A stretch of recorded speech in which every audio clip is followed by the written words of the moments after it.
ನಮಸ್ಕಾರ. ಬಿಗ್ ಬಾಸ್ಗೆ ಹೋಗಿಲ್ಲ ಅಂತೆಲ್ಲ ಕೇಳ್ತಾ ಇದ್ರಿ. ನನಗೆ ಬಂದಿರೋ ಮಾಹಿತಿ ಪ್ರಕಾರ ಅನ್ಕನ್ಫರ್ಮ್ಡ್ ರಿಪೋರ್ಟ್ಸು.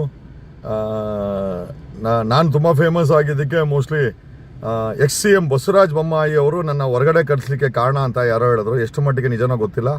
ಮತ್ತೆ ವಾಪಸ್ ಕರೀಲಿಕ್ಕೆ ಬಿಗ್ ಬಾಸರು ಪ್ರಯತ್ನ ಮಾಡ್ತಾ ಇರ್ಬೇಕಾದ್ರೆ ಈಗ ಬಸವರಾಜ ಬೊಮ್ಮಾಯಿ ಮಗ ಅಲ್ಲಿ ಶಿಕಾವಿನಲ್ಲಿ ಸೋತೋದ್ರು.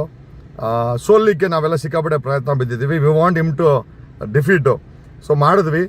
ಈಗ ಬಿಗ್ ಬಾಸ್ಗೆ ಹೋಗದೇ ಇರೋಂಗೆ ತಡೆದಿರೋ ಕೆಲಸನೂ ಸಹ ಬಸವರಾಜ ಬೊಮ್ಮಾಯಿ ಮಾಡ್ತಾ ಇದ್ದಾನಂತೆ. ನನಗೆ ಗೊತ್ತಿಲ್ಲ ಏನು ಸುಖನೋ ಆ ಅಪ್ಪನಿಗೆ. ಮಗ ಸೋತ ಹೋಗಿ ಸ್ಟೇ ತಗೊಂಬಂದು ಏನೇನೋ ಮಾಡ್ತಾ ಇದ್ದಾನೆ. ಈಗ ಗೊತ್ತಿಲ್ಲ ನನ್ನನ್ನು ಬಿಗ್ ಬಾಸ್ಗೆ ಹೋಗೋದ್ರಿಂದ ತಡೆಯೋದ್ರಿಂದ ಬಸವರಾಜ ಬೊಮ್ಮಾಯಿಗೆ ಏನು ಲಾಭ ಸಿಗುತ್ತೆ ಅಂತ ನನಗಂತೂ ಗೊತ್ತಿಲ್ಲ. ಏನೋ ಎಲ್ಲ ಕರ್ನಾಟಕದ ಮಿತ್ರರಿಗೆ ಹೇಳೋದೇನಂತಂದರೆ, ಬಸವರಾಜ ಬೊಮ್ಮಾಯಿ ನಮ್ಮನ್ನು ಈ ಬಿಗ್ ಬಾಸಲ್ಲೂ ಪೊಲಿಟಿಕ್ಸು ಬಸವರಾಜ ಬೊಮ್ಮಾಯಿ ಮಾಡ್ತಾ ಇದ್ದಾನಂತ ಮಾಹಿತಿ ಇದೆ. ನನಗೆ ಗೊತ್ತಿಲ್ಲ ಎಷ್ಟು ಮಟ್ಟಿಗೆ ನಿಜ ಸುಳ್ಳು ಅಂತ. ಬಟ್ ಆರೋಪ ಅಂತೂ ಕೇಳಿಬರ್ತಾ ಇದೆ. ನಮ್ಮನ್ನು ತೆಗೆದಾಕಕ್ಕೂ ಕೂಡ ಬಸವರಾಜ ಬೊಮ್ಮಾಯಿನೇ ಕಾರಣ ಅಂತೆ.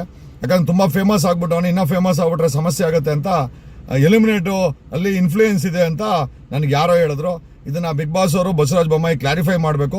ಈಗ ವೈಲ್ಡ್ ಕಾರ್ಡ್ ಎಂಟ್ರಿ ಅಂತ ನೀವೇನು ಹೇಳಿದ್ರೆ ಅದನ್ನು ಕೂಡ ತಗೊಂಬೇಡಿ ಅಂತ ಬಸವರಾಜ ಬೊಮ್ಮಾಯಿ ಇನ್ಫ್ಲೂಯೆನ್ಸ್ ಮಾಡ್ತಾ ಇದ್ದಾನಂತೆ. ಯಾರಿಗೆ ಅಂತ ನಿಮ್ಮ ಊಹೆಗೆ ಬಿಟ್ಟಂಥ ವಿಚಾರ.